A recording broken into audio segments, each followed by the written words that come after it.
Hello guys, in this video I'll talk about easy modeling with spline paths, particularly for environments and for inserting certain details along a spline.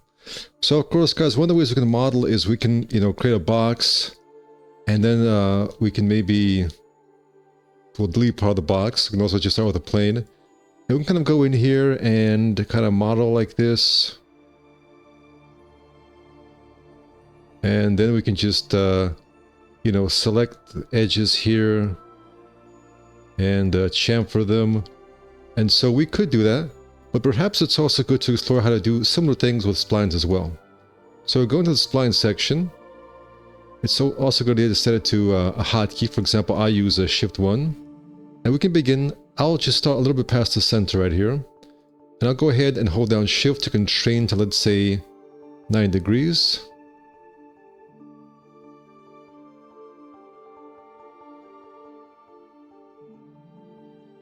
Alright, I'll press 1 right away to go to the modify panel here.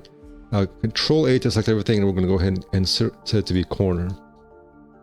At this point guys, just like when working with polygons, you have edit poly, you can apply edit spline on top, and then you can make some changes here. For example, you can fillet this. And if you don't like it, simply just delete it or turn it off. Alright, we can also use a tool called spline mirror. And we can move that, let's say, to 0 on the x-axis to mirror the spline. So a lot of similar tools available with polygons are also available for splines as well. You can even, guys, skip that edit spline and just do a spline chamfer. And that will chamfer, as you can see, the vertices. So you have a lot of nice procedural tools, modifiers of splines as well. I can now center this, make sure it's 0. Alright. Now, we can then go ahead and, if you're ready to turn this into polygons, you can go ahead and then use extrude. And you now have polygons. You can turn off the cap to get this, for example. And real quick guys, if you want to learn this awesome new program called plasticity, I've got a course for you in the description. This is the first link there. And it's got a lot of awesome content, guys. It's got over 42 hours of educational content. It's got a tree cutting mechs. It's got police robots, Omega, cyborg ninjas, and much more. So be sure to check that out. Alright guys, at this point I can go ahead and apply a poly on top, and let's say flip that. And I can begin to model some details here.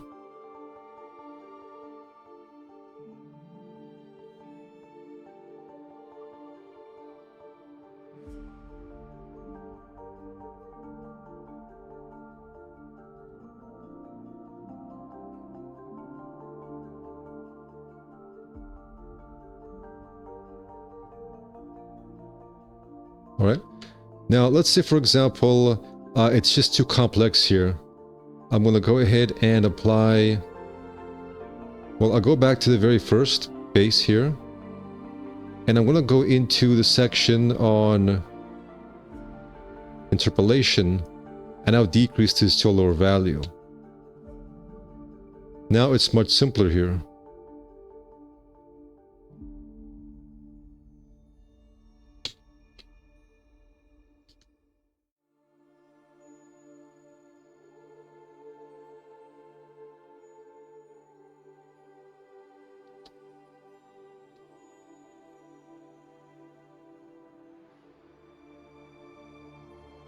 We can now use operations like extrude to continue modeling this object. We can then go ahead and deselect certain edges. We can, for example, plane it on the x-axis, plane it on the y-axis,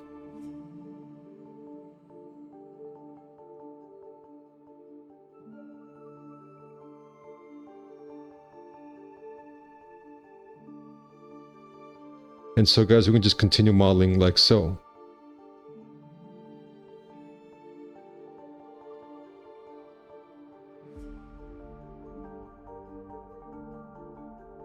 And so whether making a door or a corridor, this is a very good technique for doing so. What's also cool about this, guys, is that if you want to have a detail running alongside here, how do you do that? I'm just going to go ahead and let's say increase this real quick. And we'll replace this with open subdiv. Alright, let's say you want to have some sort of a recurring detail running through here. Well, I mean, you could try and model it somehow, but it'd be difficult because you'd have to make sure you have an evenly spaced detail around here. But here's what we do, guys. We go ahead and select a part of this. Let's say, for example, this. And we can detach this. And I can even center the pivot here and just model something over here.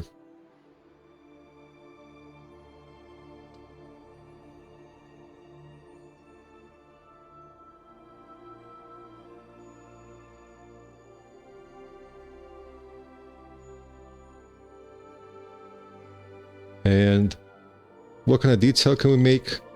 I don't know. Let's make some holes.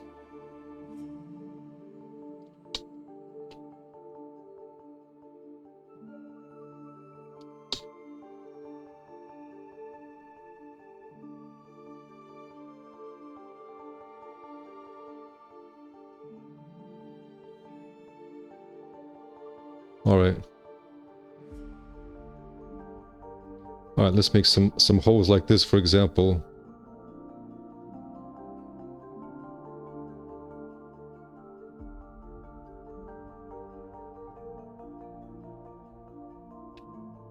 Let's see how that would look.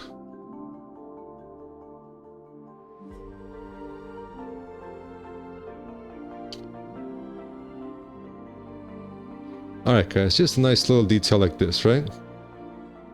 Well, how do we insert inside of there? Well, we can go ahead and use splines for that. I'll select, let's say, one of these splines right here, and then create shape. We now have a spline shape right here. I like to always, guys, reset the X form as well. If this is not available, guys, go into this menu here, increase number of buttons, find reset X form, drag it into here, add it, and then you have reset X form right here. We can then right click and just convert back to the spline.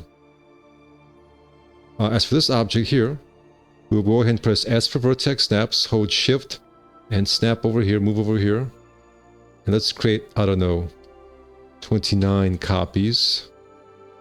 Select this object, go to attach, open this up, select here, Control A, attach, Control A, weld the vertices, you can even use 0.001. We now, guys, can select this, then use the path deform modifier. It's available both in world space modifier, so you see path deform, and it's also available under object space. Alright. Click here, select the path, the spline. Alright. Modify the axis here. Change the rotation, I mean to change the rotation here.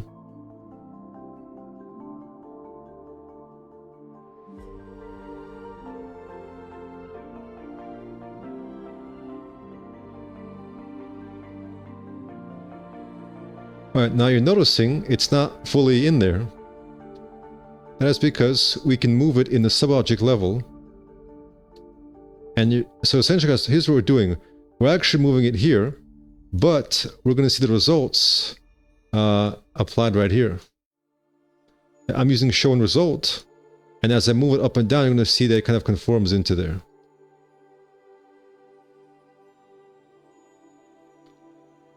And just like that, guys, we now have this detail running alongside here. Now, it does kind of meet up somewhere, which we kind of locate where that's happening. So, let's see.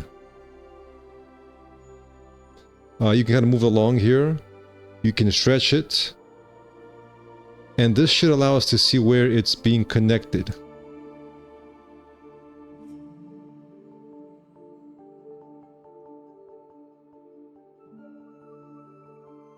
Alright, so it's being connected about right there. It's kind of intersecting. So we can just very carefully increase this. Let's see. Alright, what about 0.75? 0.71? 0.72? 0.715? 0.714? And then you can kind of 0.713. All right, and then you kind of weld it together, guys. Then you can go ahead and, let's say, collapse it. And you can kind of go in here and select the border and just kind of extrude and snap right there. And then weld. All right, guys.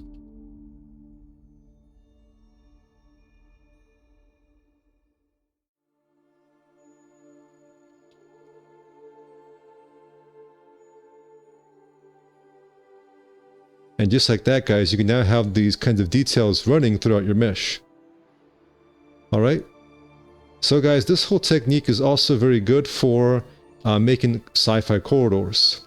So first you go in here and you kind of map out in a very simple way the map you're working on.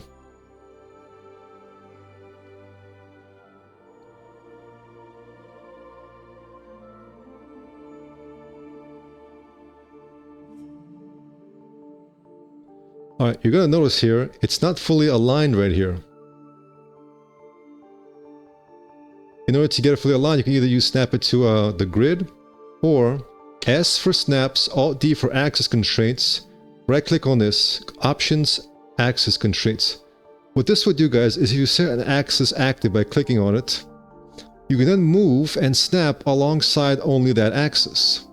Without that, default hotkey Alt D, it would snap everywhere. But with this on, guys, you can select the Y-axis and check it out. You can snap it right here, only on the Y-axis. Very, very useful tool here. One of the reasons I like using 3ds Max Slot is just for those little tidbits, just like that.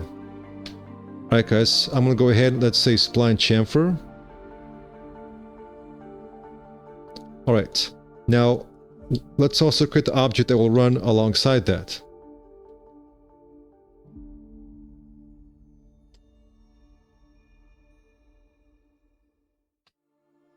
And let's create a very basic sci-fi corridor detail, just something very simple here. And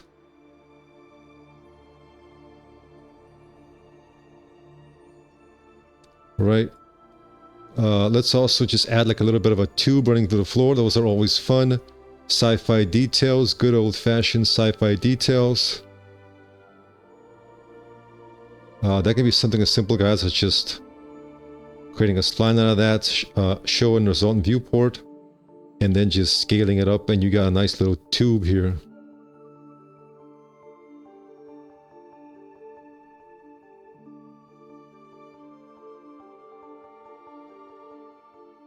Alright, let's make sure it's snapped to this, S-Alt-D.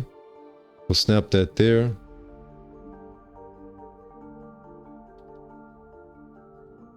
And let's make sure you have some segments running through here.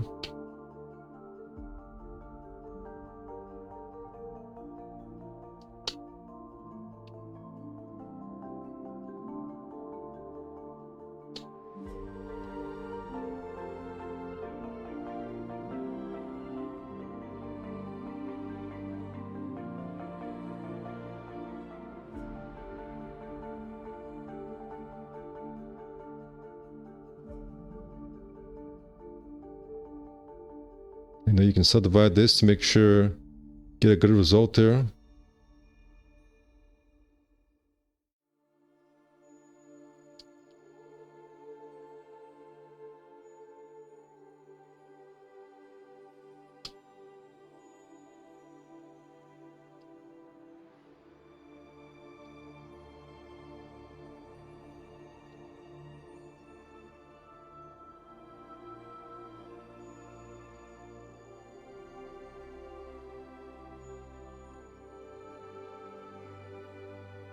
Alright guys, so I got a little something basic here. I'll go ahead and, for example, attach this to it.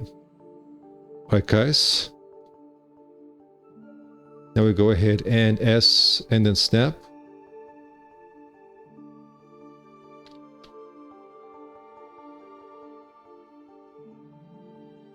Let's attach.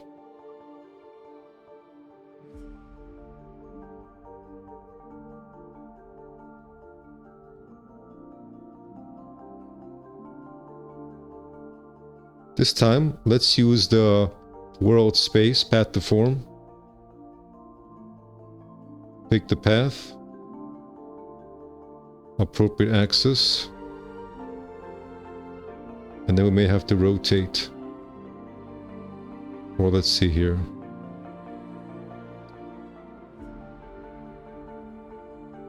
Alright, we may have to, let's say, flip that.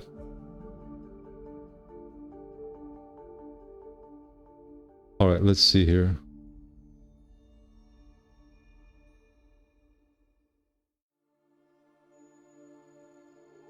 Alright, we have to move to path. There we go.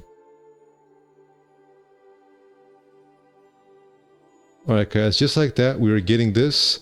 Now you may have a problem here because it may be too sharp to handle that. Let's increase the size of this. And after doing that, let's reset the X form.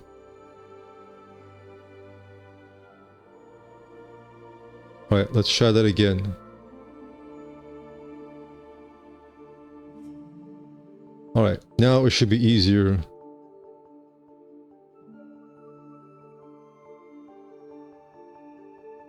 Actually, now it's way too big. Let me, well, as you can see, we can kind of interactively change the size.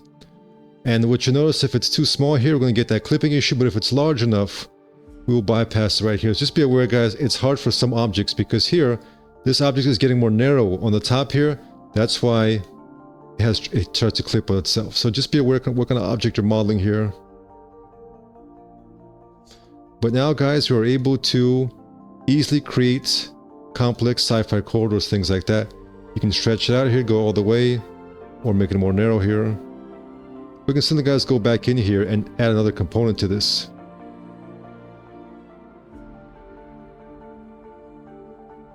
I'm going to go ahead and Shift D that out there.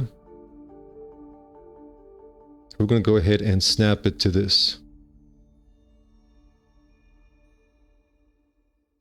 And now weld all the vertices.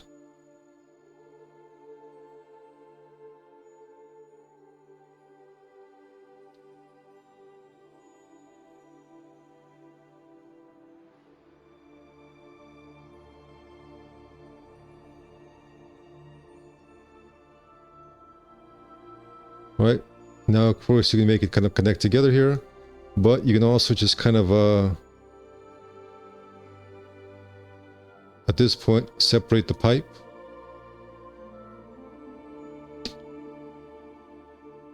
And copy that same modifier on that pipe. It's now in the perfect spot, and now we can give it a different color. And this is how, guys, you can go about building your own complex materials or environments.